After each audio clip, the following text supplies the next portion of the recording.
Girl left me for a richer guy. The wedding apparently was a shit show. This happened many years ago, but I have been wanting to tell this for a while. Back in the happy-go-lucky days of the late 1990s, I had a college girlfriend, Courtney, and like many a young man, I thought she was the one.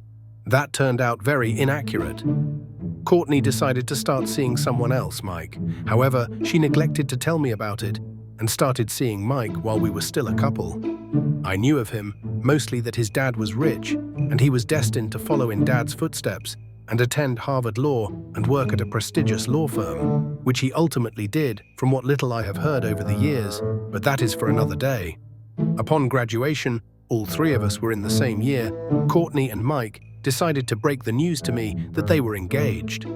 When I asked very loudly why, Courtney just shrugged and said she needed a husband with prospects, translation, money. And to add the cherry on top, the job that I was offered upon graduation announced there was corporate restructuring and the position had been eliminated. So I did what any recent college graduate with whose job plans disappeared and whose girlfriend just ditched him for a richer guy. I joined the army. I thought I would do this army thing for a few years before figuring something out.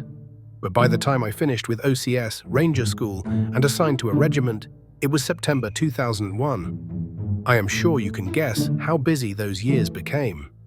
A year later, as my first tour in Afghanistan was winding down, I received a DVD from Jamie, a college friend who also knew Courtney and Mike and was well aware of what happened between us. A note with the DVD said, "Please watch, you will love it." The DVD was their wedding. It looked like a high-end venue, and the bride was looking every bit as beautiful as I remembered. Things were going as expected until the minister said the speak now part, and that was when the gates of hell opened.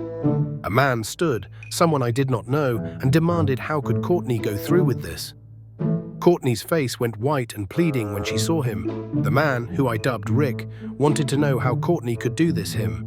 Welcome to the club. Then Rick dropped the bomb. Courtney was carrying their child.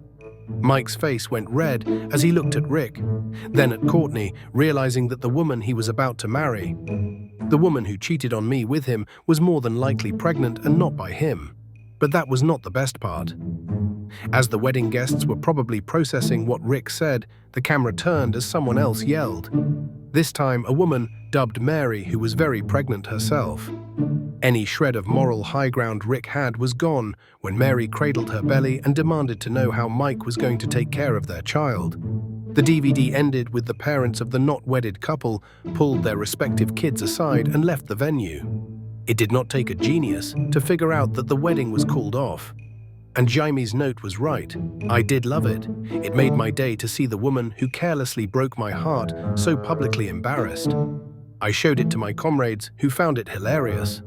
Over a year later, this time in Iraq, that DVD would provide some joy on days when shit had really hit the fan. I only heard bits and pieces of what happened after the ill-fated wedding. As I said earlier, Mike did go on to be a lawyer and apparently did well. Courtney got a job and went on with her life.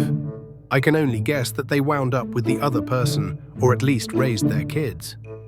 Beyond that, I know little and care even less. As for me, I stayed in the army. I would return to Afghanistan and Iraq more than once.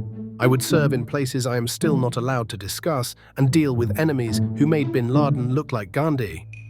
But those are other stories.